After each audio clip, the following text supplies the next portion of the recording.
Good evening, everyone, and welcome to the Bradford Literature Festival. It is my absolute pleasure and delight to have the wonderful Nikita Gill with me tonight, who has been the curator for this month's poetry session. And Nikita, for those of you who know her, and if you know her, you will love her because that has been our experience at Bradford Literature Festival, is a poet and writer.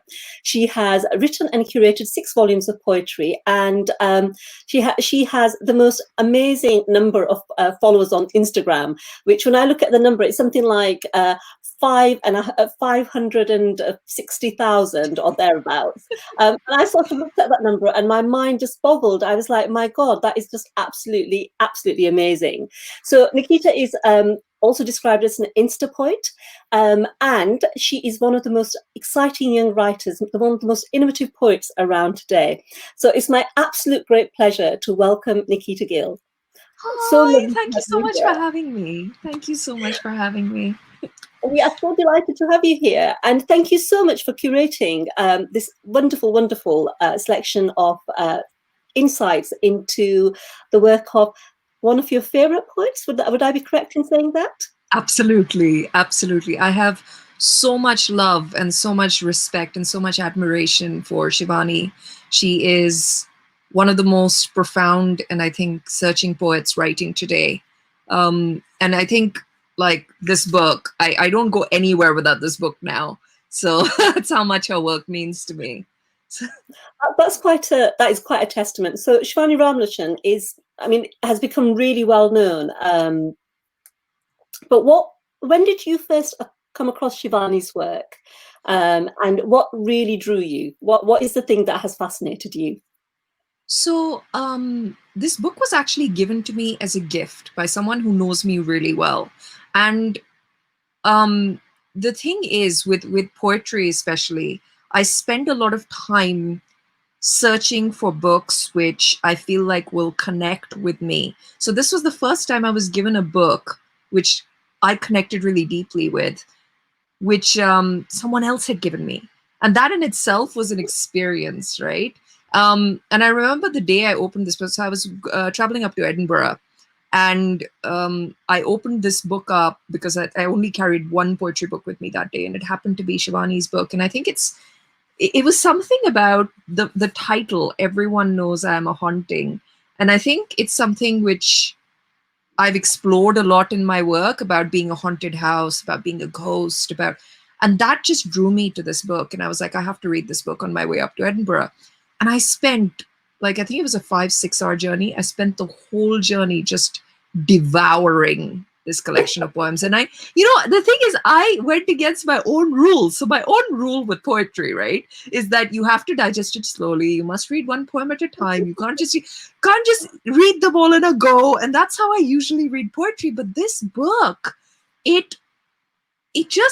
was something about it. Was like the poet opened up her soul to me in a way that I have never seen or experienced before.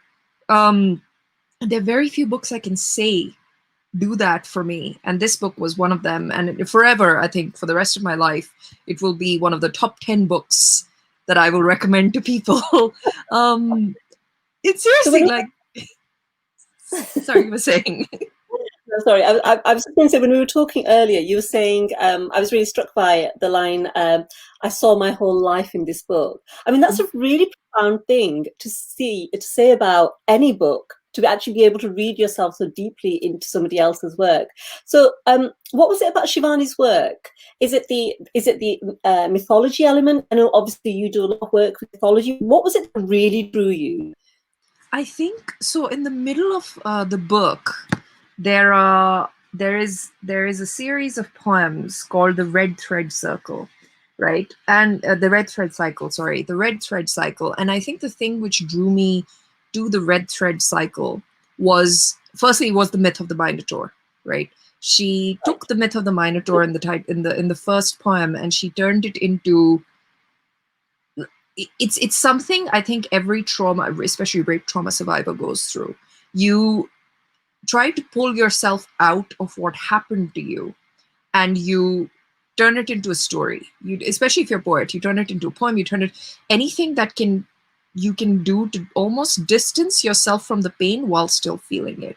And I think Shivanee is the first poet that whose work I read that did it in such a profound, um, I would say evergreen, or something that would touch any trauma survivor, any rape trauma survivor in particular. And she managed to, in like just that first poem, capture everything that every single rape trauma survivor goes through if you report what has happened to you to the police.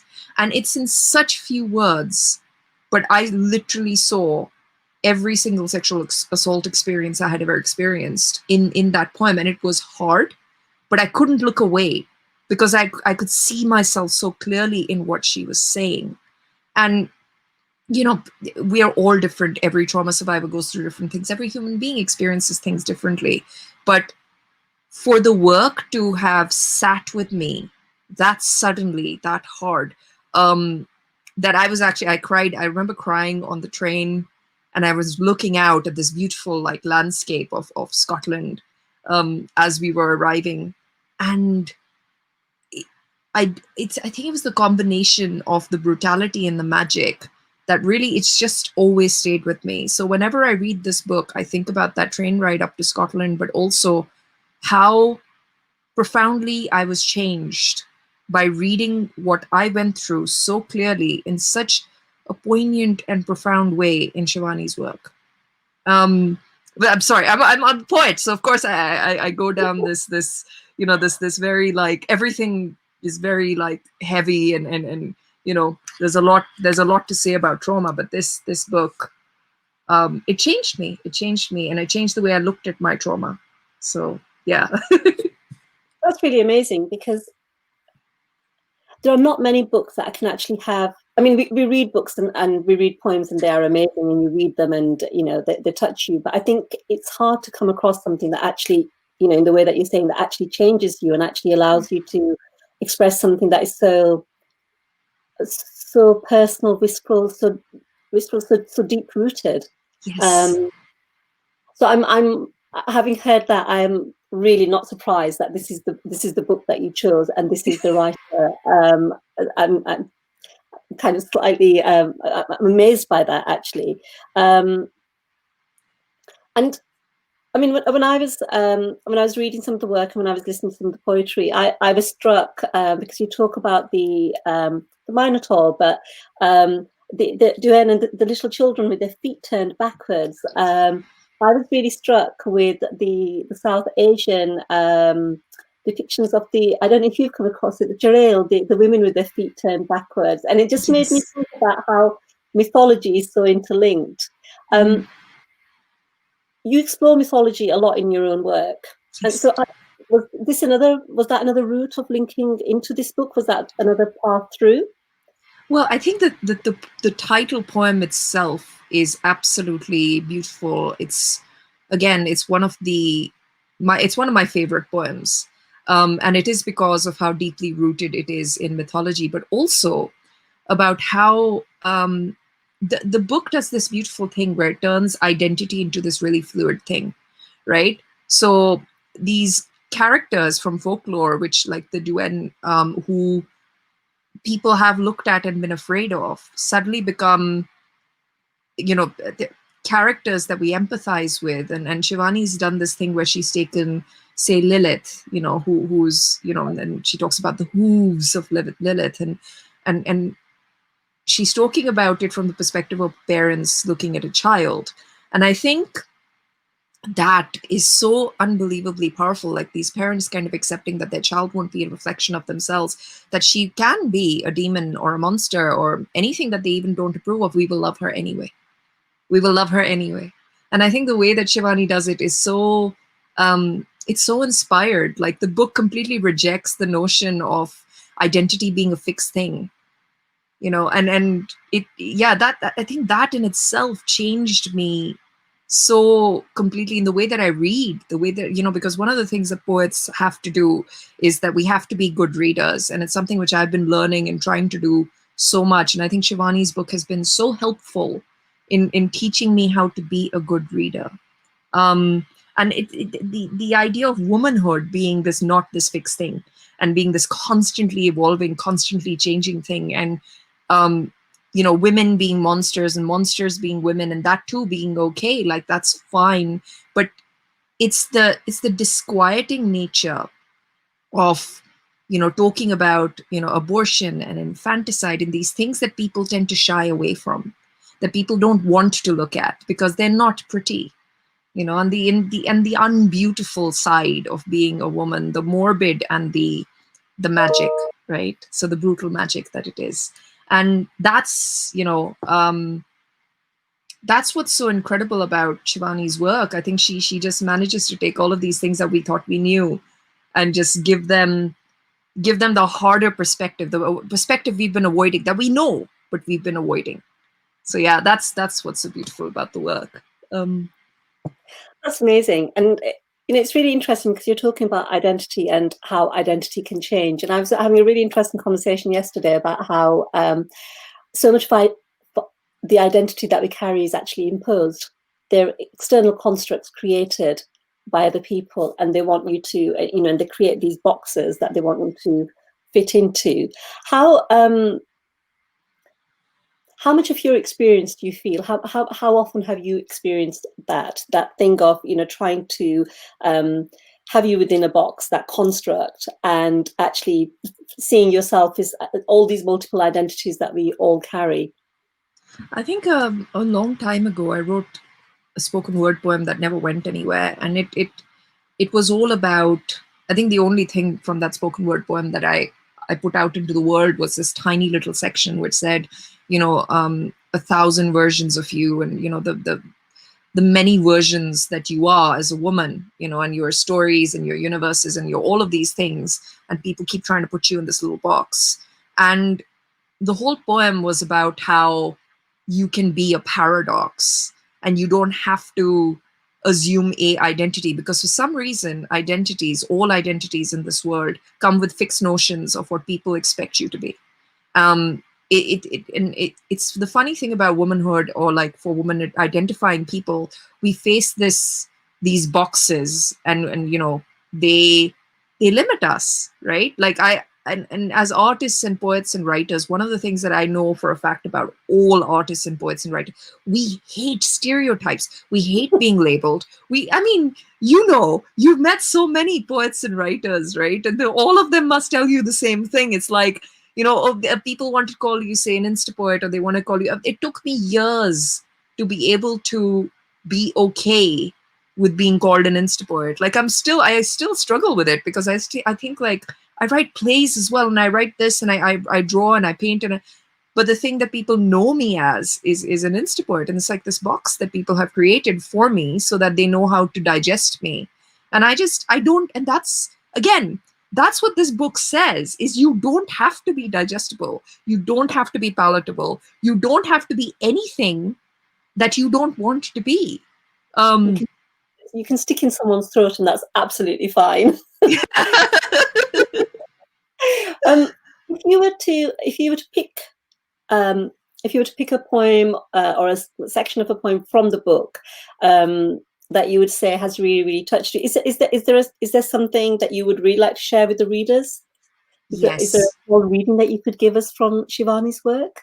absolutely. And I think that this particular, and I'm choosing this poem not because it's the first poem in the book. I'm choosing this poem because um, it made me miss my mother. Um, yeah, it made me miss my mother. I know it's a small, it's something that someone I really admire, Kate Clancy, once said to me, is like, poets, you have to stop apologizing to your mothers in poetry. And it's funny, it's funny because we all do it. We all have like this really fraught relationship with the people that gave us life. And it it really is one of those things that we spend either a lot of time apologizing to them, or we spend a lot of time like saying terrible things and then apologizing for those terrible things that we say to our mothers. But this poem, after reading this poem, I actually called my mother, and I kind of had this beautiful long conversation with her about mythology, and that's why I'm reading this poem. So That's lovely. it's called A Nursery of Gods for My Half-White Child. Ganesh means some names come before even your mother's. Means a trunk is the hip swell of a banyan, and the thickest root of a beast. Means a trumpet in your palm, gold and glistening, before it meets your lung alarms. Means a round belly would roll you over hard times, your navel pointing upwards to your heart. Kali says black is not a bastard skin tone. The first woman boiled black in an eldritch kitchen, lay it out on the thin back of the world for the sun's grave. If you must cry for a man, do it dancing on his skull. Shiva means don't shoot what you can devour. Krishna waltz in your cradle, summoning gopis with pails of milk. When you count, Saraswati threads an abacus of air and dreaming into the plushness of your palms. One day, when I am the one who turns to you for feeding, you will spoon the names of these gods over my false teeth. You will soak them into my palate. Remind me there is no such thing as an accidental shrine. One day, when I am so close to dying that my shadow splits off at the ankles, runs down to the bush ponds to escape the flesh decay, drown me to sleep with the names of the gods you have made, shrieking, floating, bastarding into birth, called to the world of the living between the harvest of your thighs. Thank you.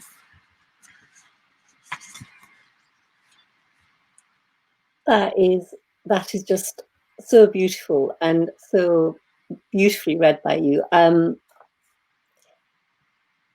I'm slightly. There is so much in that poem. So many different layers and so many different lines that struck me. Which is there any part of the poem that you would say is there a line that has just really resonated with Oh, you? I think it's because so I am very, very close to so I've just written this book, which is a novel in verse, and it is all about partition and the Hindu goddesses and Hindu mythology, and it follows the story of this little girl and her relationship with her mother. And I think the reason why this poem really stands out to me is because of the cycle, right? So she says, one day when I am the one who turns to you for feeding, you will spoon the names of these gods over my false teeth. And there's this idea of like nurture doesn't go one way, nurture goes two ways. And one day, you will be the one who will be looking after me the way I looked after you when you were a child. And I think that's so beautiful. And it encompasses the cycles of the universe in such a profound and magical and simple way. And it really leaves you thinking. It really leaves you sitting there wondering and pondering. So yeah. No, it is beautiful, and actually, and there's such a resonance, isn't there, with the depictions of the gods? It's, um, it's. I was thinking when I was listening to it that actually, probably I have some knowledge of Hindu mythology. I would not say it is extensive at all, but it's really really interesting, isn't it? Because there's the point of faith and mythology and kind of how we weave things together and how things make sense to us and the things that we hold precious and Yes. how they resonate. Yes. And I think with that poem, all of those things actually just come across. And that's all of Shivanee's work. Like I said, I saw my whole life in this book, and it's 70 pages. And Shivanee says that it took her 5 years to write this book. And I can see it. I can see the amount she sat with these poems and considered every line and thought. And it's such a gift to have given the world a book of poems like this. I bought. I want to like buy like everyone I know a copy. That's the that's the kind of work that it is. And I know that it's heavy. There's lots of heavy stuff in there. And, it's the kind of book that everyone will read differently. But it's so important for, I believe, people to read books that are not comfortable. They make you look at things in a way that you kind of question everything that you know. But more than that, to feel seen. And I think so many people will feel seen by this work. But yeah, sorry, I could like talk about Shivanee's book for days, but yeah. Fascinating, isn't it? Because I think it is the element, isn't it? When you read something and it has that resonance, and you see yourself, or you see your life, or aspects of your life, or we all have the faiths that we grew up with, their own mythological universes, and then there's all the intersections between them. And I think I find it, even when I read something that I feel I had no knowledge of growing up, but actually I see some little kernel in there, and I think, oh, I get that. That's threaded through from my life as well, and it kind of it is that interconnection, the way it sort of brings the world together. I am so I'm going to ask you about this book that you are writing, because I'm really intrigued now. I'm kind of straying slightly from the script here, but that sounds absolutely fascinating.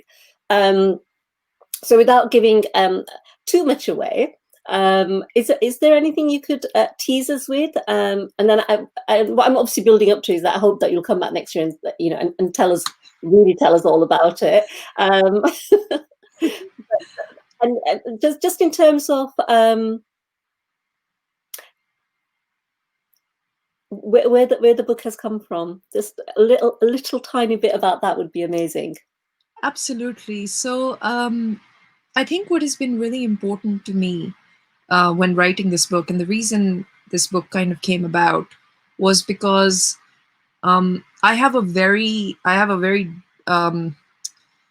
there's a lot of intergenerational trauma in my family, and it's there because of partition. It's there because of 1984, and it's the thing that strikes me most is that we don't talk about it. We don't talk about it. We don't have the difficult conversations. Our elders will tell us stories sometimes, but they won't go into any great depth because it's almost like they have not really healed from it themselves. And they are scared that by speaking about it, it's invoking a ghost. And that instance, it really struck me because it was that, and what my grandmother, what she gave me, or she has given me, is heritage-wise are stories and recipes. So that's our inheritance from our grandparents, are these beautiful stories and these beautiful recipes. And we bonded over these things, and these things mean a lot to me. And it's the thing that with my mother, it was stories as well. So the whole book is about this little girl who kind of grows up, she's Kashmiri, and what it means to be Kashmiri, and what it means to be Hindu in Kashmiri, what it means to be Muslim in Kashmiri, and what partition did, and where the ownership of blame lies, and how there's still a really troubled relationship between India and Pakistan. But actually speaking, everyone suffered. Everyone suffered. There was no situation where there weren't people, there were, there was no, they suffered less or we suffered less, or, everyone suffered. But for some reason, there's been this political narrative which has been built around this fact that, no, we suffered more than them and they were to blame for it. And it doesn't help anyone. It doesn't help resolve the trauma. It doesn't help resolve the suffering, because what resolves the suffering is to sit down and go, I'm sorry that you hurt. I'm sorry that we all hurt, but we have to fix this. We have to work through it. I will listen to you and you will listen to me, and that is how we will fix this. But whilst these narratives of hate continue, nothing will change, right? So that's where the book comes from. It comes from this place of this little girl trying to understand, and like having that bigotry within the family, because they're looking for someone to blame, and her parents, who are really good people, who are very balanced people, going, don't listen to any of that. No one is your enemy, And it's that conversation, and then like the idea of being read to and being told stories. So that's where the book comes from. It's this really it's a really difficult book to write because there's a lot of personal trauma in this book. There's about this sexual assault and misogyny and what, you know, South Asian women go through, you know, and in regards to our bodies not being our own from a really early age, right? And how we're constantly taught this narrative. So yeah, that's where the book comes from. And because it is my first ever novel, technically, the character, the lead character in the book, her name is Paro. She is There's a lot of me in that character because I remember growing up with all of this. I remember growing up with these really big ideas for a very small child. And yeah, it was a difficult book to write, but it's very necessary. It's probably my best work.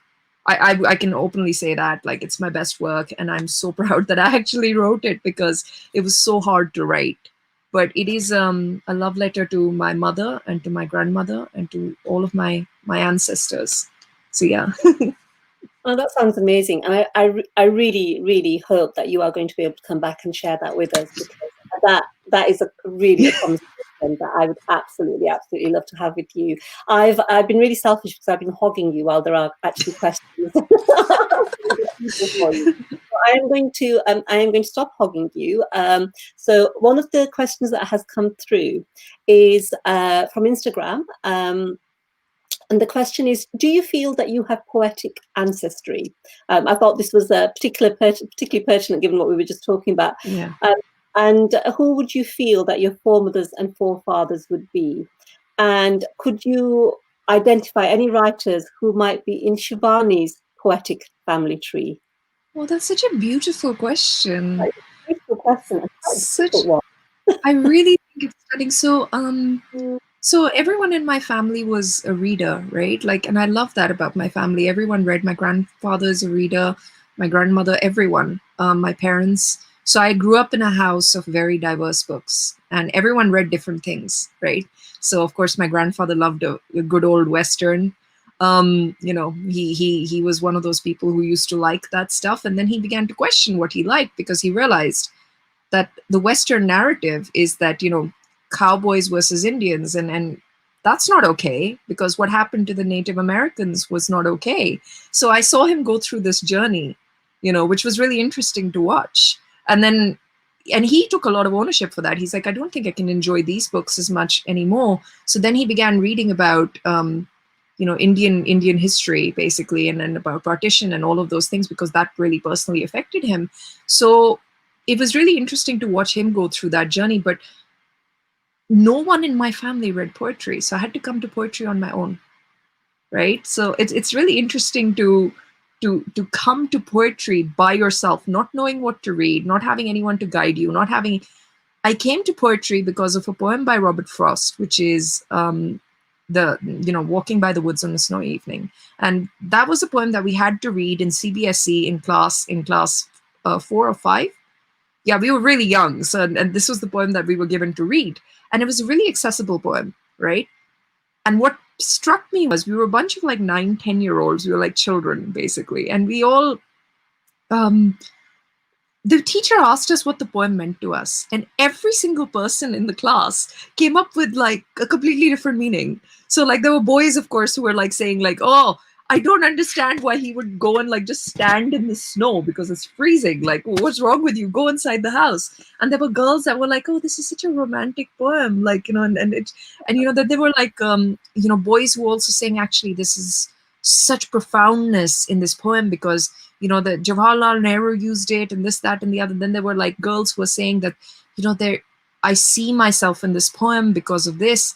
And then, you know, like, it it was really fascinating to me how the same poem meant so many different things to every single one of my classmates. And there were funny answers, and there were poetic answers, and there were poignant answers, and there were silly answers. And I love that. I love that a single poem could bring about so much diversity of thought with so many different, it connected to them. It connected to all of us, right?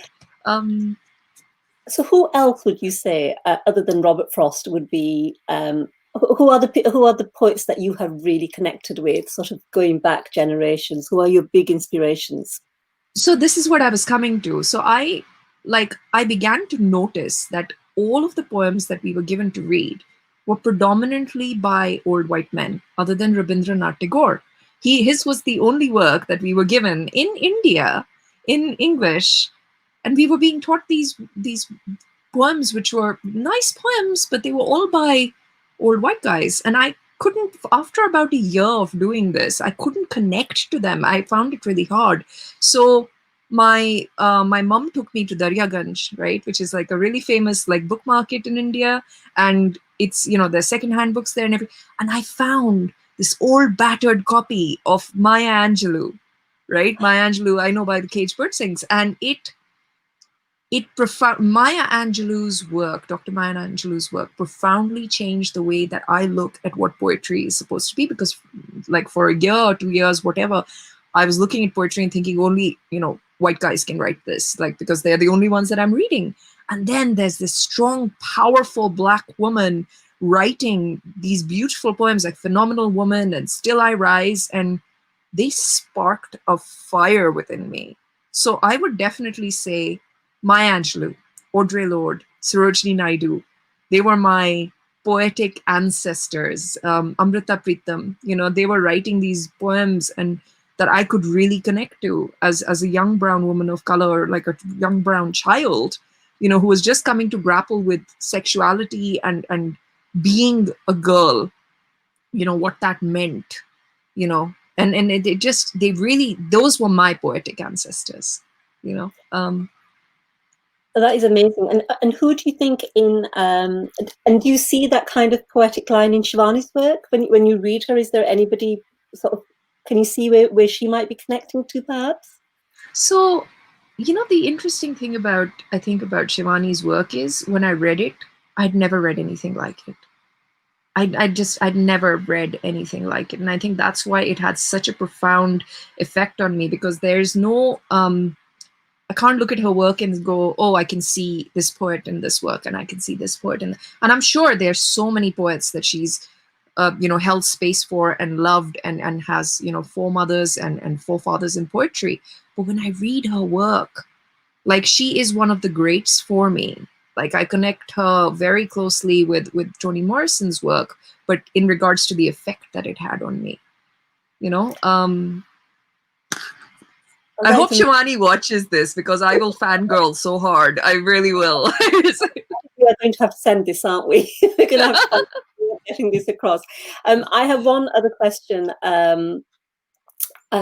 which has come from Twitter, which is, do you think that for readers, collections like this and your own, which are both sort of deeply, deeply referenced mythology, can they make poetry more accessible because the narratives are so familiar to us? Absolutely. I think there is a real power in retelling a story in a way that people haven't seen it before. And I think the reason why mythological based or folklore based collections make such an impact is because you think you know the story, and then someone comes along and gives you a completely different perspective on the story, right? Like, even that one line that Shivanee says in that poem which I just read out, Shiva says, "Don't shoot what you can devour." That in itself is a retelling from the perspective of another person, and it is so moving, right, to like read about a god that, so my family, we're all Shiv bhakts. We love and worship Shiva, we love and worship Ganesh, and Parvati, and the whole family is very important in my family to us. And I read that line and I was like, my god, I've never really seen Shiva that way. And it's interesting because he's the god of destruction, right? we the universe would not exist without his constantly rebooting it and bringing it back into existence. Like, so the Trimurti, which is Shiva, Vishnu, and Brahma. So without them, the universe would not be what it is. But without Shiva completely rebooting the universe every time things go out of balance, we would not be in the sixth, seventh, eighth. So there's this story which I've been working on for years, and I think that's what Shivanee managed to capture so well. It's like, don't shoot what you can devour. So he just eats the universe and then he just brings it out again, which is amazing. It's amazing. I love that. And I think that line taught me how accessible mythology makes work. Just that one line. And I aim to do that with my own work a lot, because what I want to do with my own work, especially with mythology, is give ownership back to these goddesses who we have known or we Yeah. think we've known. They get to tell the story. And that, I think, is so important for, queer gods, and for, women identifying gods or women gods, to be able to speak their stories the way that the male gods are given nuance. We can give, women and marginalized, identifying gods the nuance that they deserve. Um, yeah. That is amazing, and we have completely run over because I've been having such a lovely time talking to you. Sorry. I'm And so sorry. I talk so much as well. no, I could just carry on talking to you. I only realised a little while ago that actually, oh goodness, time is running out already. But it's been such an absolute pleasure to have you with us and to listen to you. And thank you so much for introducing so many of us to Shivanee Ramlochan and her work. I'm sure lots of people. Well, hopefully lots of people will now be actually as struck by you and be handing out as many books to other people. Thank you so much. Thank you for being with us. I really hope that we will get a chance to have more conversations. And thank you to all of you who've been listening to us from home. Oh, thank you so much for having me. I so appreciate you and Bradford and the amount that you nurture poets. We so much love for you and Bradford. Thank you so much. Thank you for having me.